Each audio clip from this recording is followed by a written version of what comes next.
Sorry.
Hey, Sam. Long time no see.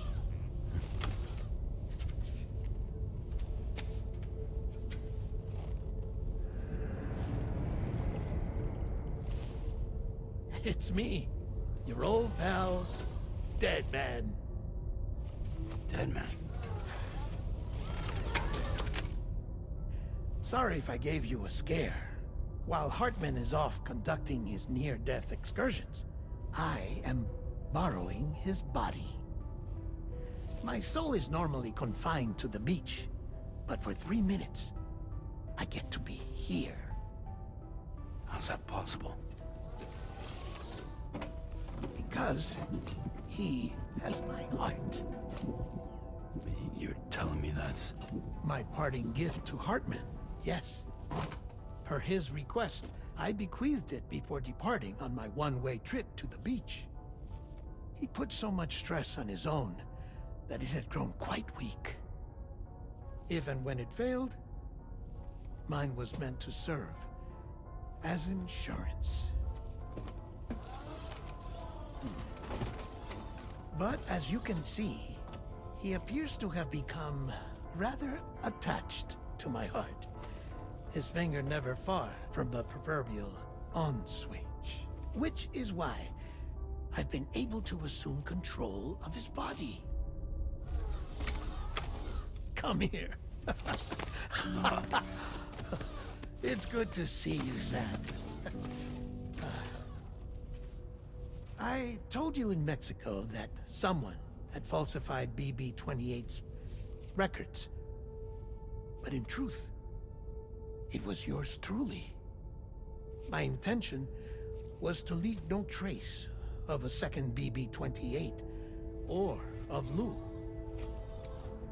I wanted you to be free to live your lives, unburdened by the past. But then, well, everything changed, didn't it? You lost Lou, and needed answers to make sense of it all. 30 seconds remaining. So, I decided to access the network servers from within the beach.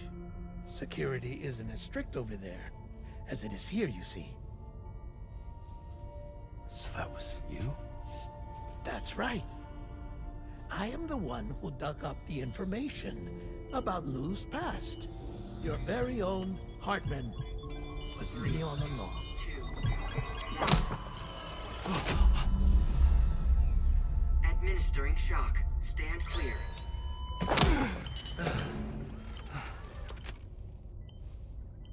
Sam.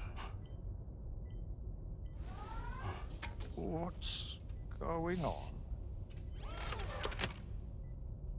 And where are we? Sam. Poor Hartman here is understandably confused. If you give us a moment alone, I'll explain things to him. Oh, okay.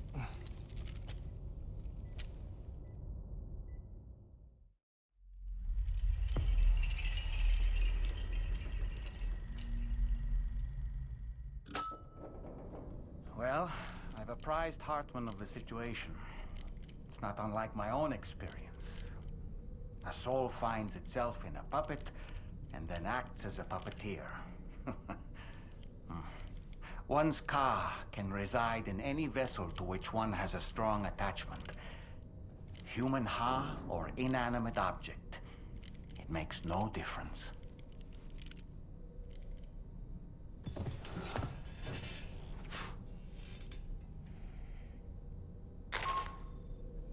Sam, it's Charlie. We've received an emergency distress call from the Eastern Environmental Observatory. I urge you to access the Adventurer's delivery terminal and pick up this main order immediately.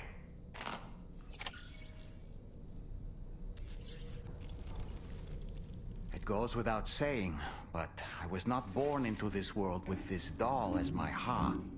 Would you like to hear how I came to be in this condition? My darling wife was working as a nurse in an isolation ward. A luckless place which one day found itself in the path of a tar tsunami, a freak occurrence triggered by an ill-timed gatequake. Not a single person survived.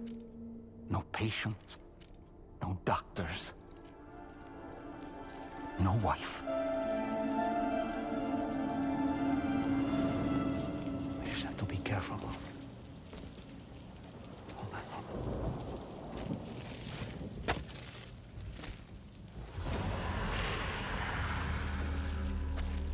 Access to the site had been restricted, but we weren't about to let that stop us. It was my daughter's idea. Come through. She was desperate to see her mother again. Be careful. Take off your hood. Okay, hold my hand.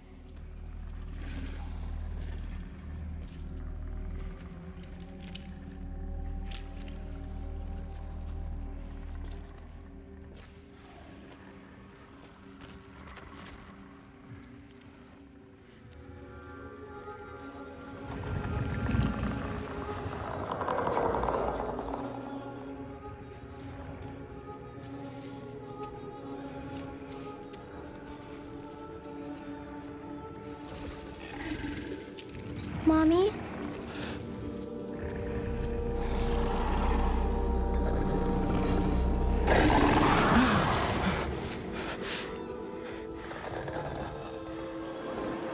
It's me, honey.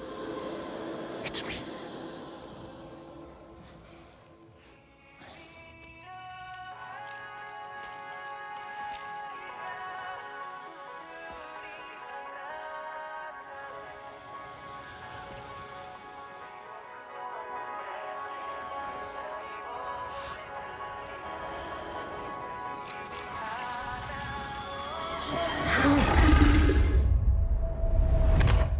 In the end, it wasn't even her daughter that she remembered.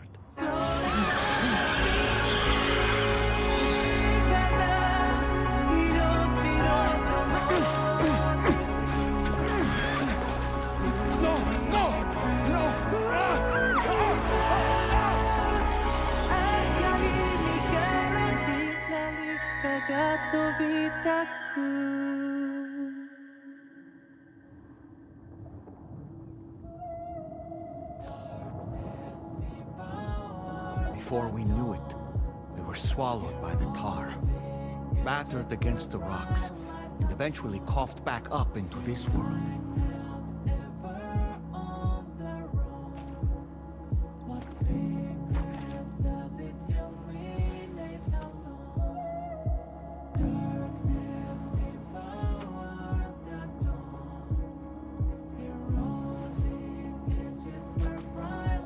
Wait! Don't go! Down here, please.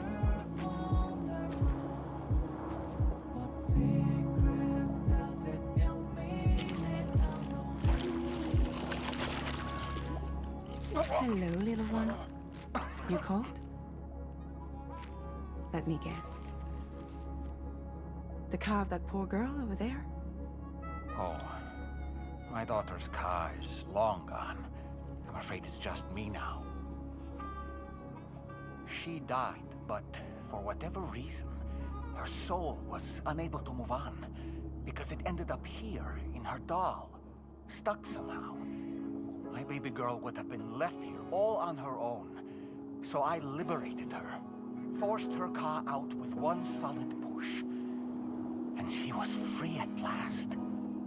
Free to leave this world and go to where the dead belong.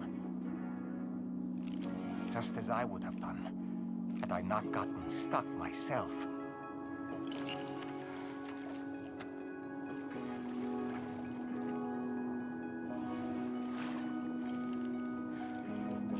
I see. That's quite a story.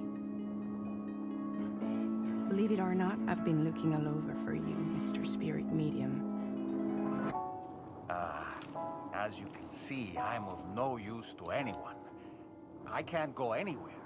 I'll be stuck here for the rest of eternity, and that's that. Wanna come work for me instead? Yoha's no good to you now. Huh. It didn't last long out of the tar. Poor old thing turned into a bog body in no time at all. You think you could bury them for me?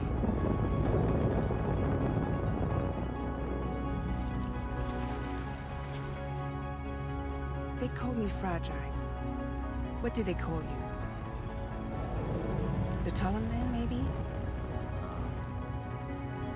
No. Dolman suits you better.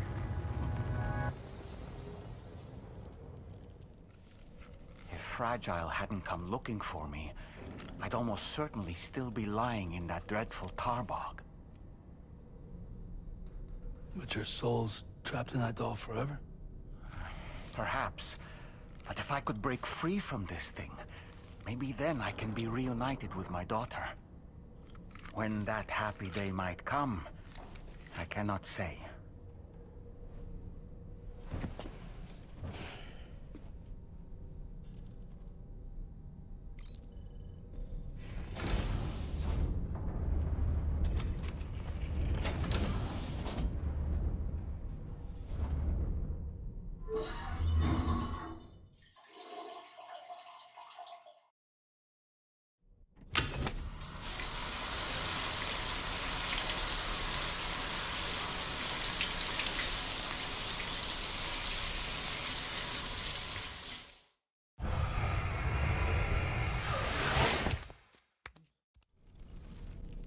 I did what any father would do. I pushed my daughter's car out of this doll. And she was free at last. Free to leave this world and go to where the dead belong. Thank you for listening to my story, Sam. But enough about me. It's time I let you focus on your job. I dare say tomorrow may have mastered her unique abilities. She can complete the apple aging exercise flawlessly and with remarkable consistency. It's been a boon for her confidence, and I am ever so happy for her, as I'm sure you are as well. No matter what misfortune may befall him, that adventurer is going to keep exploring the continent. I just know it. Is it the primal calling that compels him to make these journeys? Or perhaps he's become addicted to the thrills that come with experiencing the unknown. Regardless of his motivation, when I see how distressed his son is, I want to do what I can to get him home safe.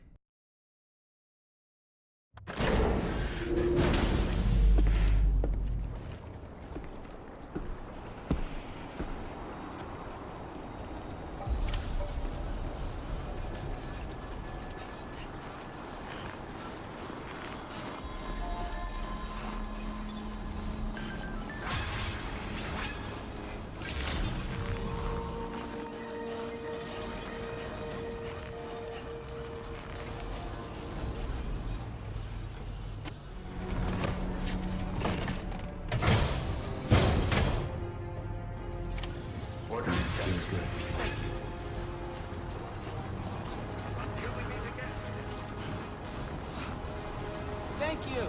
Kindly.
Sam, look out!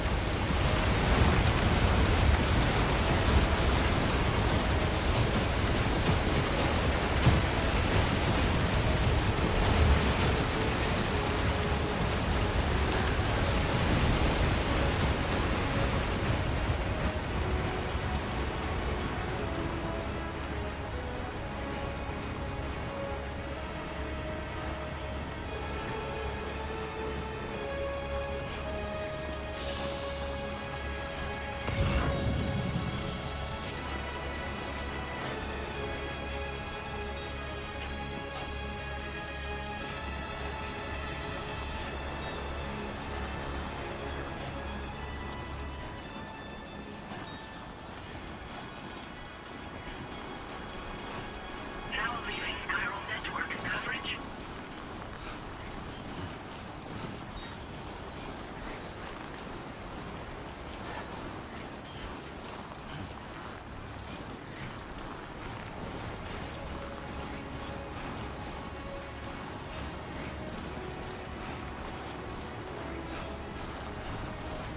My name's Sam.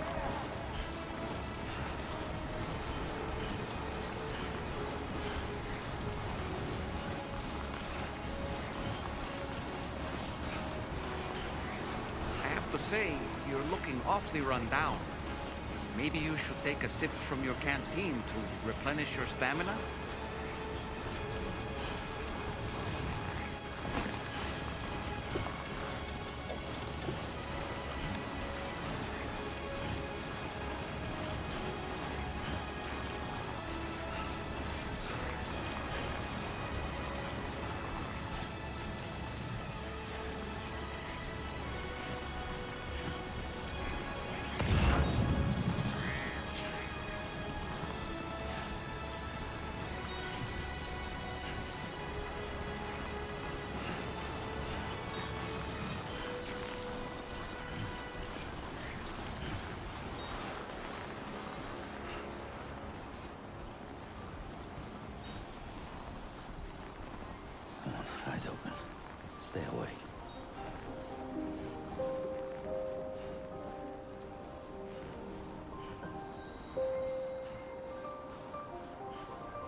Hello!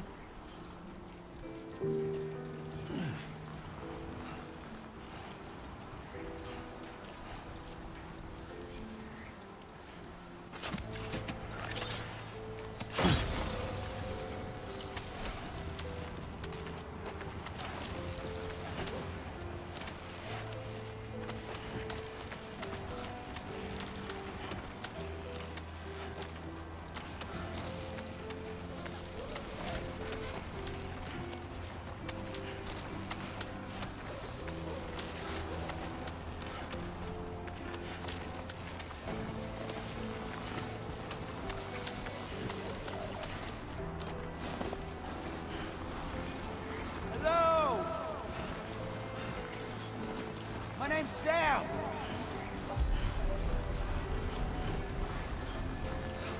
Anybody out there?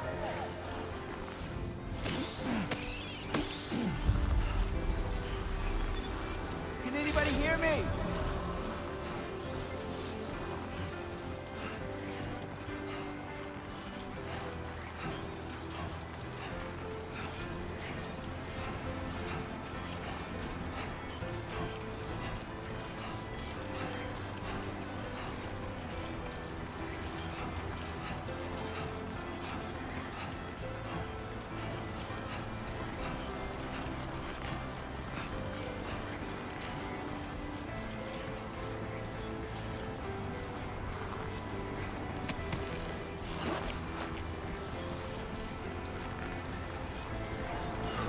Freezing.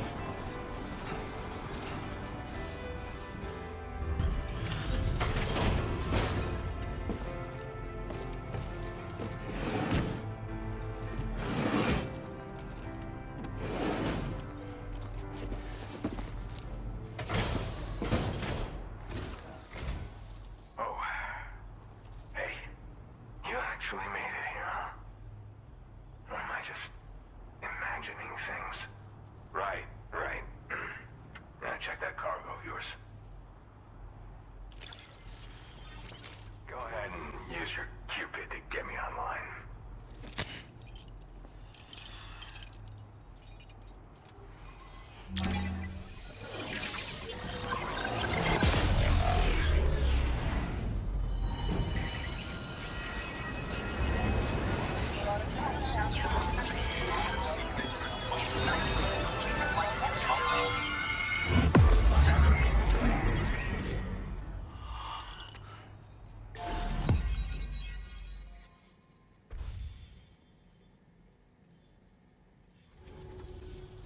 All right. Connected to the network. Which means I can finally start fixing up this observatory. In case you haven't heard, we've been seeing an increase in chiral density in every region as the network has expanded. More instances of strange phenomena outside network coverage, too. And I've been told this is indicative of plate gate emergence. You know, after being alone all this time, I wasn't sure I'd be able to stay the course. Till you arrived with that life-saving cargo. Should be all set to hold down the fort now. Not exactly a one-man job, but I'll do my team proud. Oh, I've shared schematics for an oxygen mask with you. I'll help you stay active in areas where the air's thin. Personally, I'd recommend you wear one at all times when you're in my neck of the woods. Tar current fluctuations and whatnot. Mostly in the eastern part of the continent and elevated regions. Going forward, I'll also be paying very close attention to signs of plate gate emergence. Unfortunately, the chiral cloud layer has been gradually descending ever since I got here. Everyone was suffering from exposure, and I'm the only one who stuck around. You're the first friendly face that I've seen in a minute. You know, at high altitudes, on mountains, like this one, for example. And if you climb above the cloud layer, you've got even less oxygen to breathe. Saps your energy even if you're not doing anything strenuous. Over time, you'll cover less distance and be at increased risk of slipping and falling. It's a good idea to wear your oxygen mask to help you stay strong and sharp. Mother Nature won't show you any mercy around these parts. The biting cold and steep slopes will slow you down, or stop your progress altogether. Now would be a good time to make sure that you're fully prepared for the journey ahead. By the way, The aeronautical engineer who lives northwest of here just posted a sub-order for you. Seems something at the Ghost Mech factory's got him all hot and bothered. Help him out and he might hook you up with some useful gear. In any case, I hope you'll come visit me here again sometime. I understand it's a lot to ask folks to make the trip on a regular basis. But that's why I'm hoping I can offer you stuff that'll be of use in hazardous conditions like these. Keep on keeping on, man. And thanks again for all your help. This is the President, Sam. Chiral network coverage has just passed the 75% milestone here in Australia. The next leg of your journey will take you to the southern part of the continent. Once the remaining regions have been integrated into the network, the manifestation of a new plate gate is all but guaranteed. Marshal your strength to overcome the final hurdles and make this continent whole again. We're all counting on you. Sam, Rainey's not doing so great. It might be more of a mental than a physical issue, but I'm honestly not sure. Do you remember the doctor from the Motherhood? We think she should be able to help ease Rainey's anxieties. It was Tommen's idea. We already reached out, and she said we could come visit anytime. Since the Motherhood's within the Chiron network, we can use the Magellan to travel there. Once you've made it back to the ship, just head to your private room and settle in. You can use the trip to catch up on sleep. But if there's anything you need to take care of before we depart, now would be the time to do so. Sam, I'm contacting you via a different protocol. This private mode affords me a direct connection to you alone. It seems Drawbridge has reason to suspect that APAC may have been involved in the production of ghost mechs. This possibility concerned me as well, so I conducted my own investigation and reaffirmed that APAC's underlying technologies are iterations of an older Bridges framework. What I'm getting at, Sam, is that the guilty party is not APAC, but Bridges. Which is to say, the UCA may also have some involvement with ghost mech production. This would perhaps explain why firearms and other weapons have become commonplace on the Australian continent. The UCA's precursor, the United States of America, had a prominent gun culture. Though Americans first took up arms to liberate themselves from British colonial rule, they retained the right to bear arms so that they might defend themselves against future government tyranny. APAC has no such designs, of course, but Higgs has used factories to obtain weapons in an attempt to subjugate the continent through violent action. And so, the people of Australia have, in response, been forced to take up arms in self-defense. A distinctly American philosophy, and one which would appear to have spread to this continent. The more we seek to unite the people with metaphorical ropes, the more essential sticks seem to become. This particular situation is one that I feared might come to pass, which is precisely why I determined that it must not be the UCA, but a civilian organization which takes the lead in expanding chiral infrastructure. But if the UCA is indeed somehow implicated in these events, it may dramatically alter the calculus. I realize it must be vexing not knowing what to believe, Sam. Should I learn more, I'll contact you at once. For my part, I have a favor to ask. I must insist you not disclose that we've been in direct contact. There's no telling who may be involved with what at this stage.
been quite the ordeal hauling yourself up here.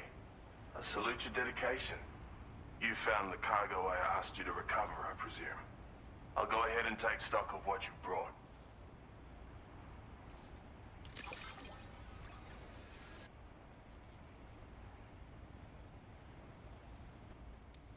Go ahead and link me up with your Cupid.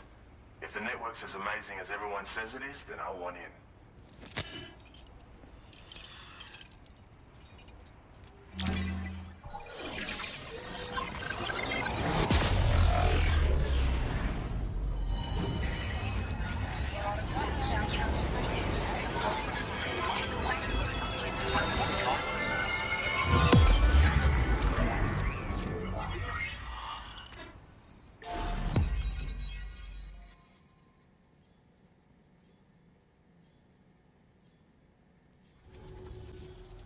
So this is what it's like to be on the network. The computational capabilities are far beyond what I anticipated. Amazing. Oh, and it's already yielded a useful result. Let me share this data with you. It's for a floating sentry gun. Toss it in the air and it'll hover in place, after which it'll target and engage nearby hostiles. And since it fires MP bullets, you don't have to worry about unintentionally killing people. But that's not all. I've refined the design of the cargo catapult so that you yourself can climb inside and be launched into the distance. A useful option if you want to bypass particularly rugged terrain along with your cargo in a single quick trip. I mean, I have to say, it's incredible what the chiral network can help us achieve. If you deploy them wisely, you can use sentry guns to keep your enemies occupied for a while. And while they're distracted, you can sneak into secure locations or break contact with pursuers and make your escape. They've got all kinds of strategic applications, really. But they're not capable of tracking BTs, so don't expect them to help with those. Anyway, I created the guns by using the network to combine data from the cargo you brought me with my own research results. This means they can be fabricated using existing materials. Yeah, the chiral network's pretty impressive, isn't it? Bloody oath you can. It's an innovation made possible through the application of my research. The core launch mechanism hasn't changed though, so you can't steer the pods like traditional aircraft. But you can adjust your trajectory to hone in on a landing point once the parachute is opened. Traveling by air in this fashion is an efficient way to traverse uneven terrain with minimal effort. Of course, you want to make sure your flight path is clear of obstacles before you launch. It's entirely possible to fly smack bang into a wall if you're reckless, and that would hurt. A lot. Yeah, some people should think twice about using catapults, but I'm pretty sure you'll be careful. Thanks again. I'm glad we could meet. You've given me a renewed hope for the future of my work here. Come visit me again. Maybe I can find a way to make your work easier too. PlayStation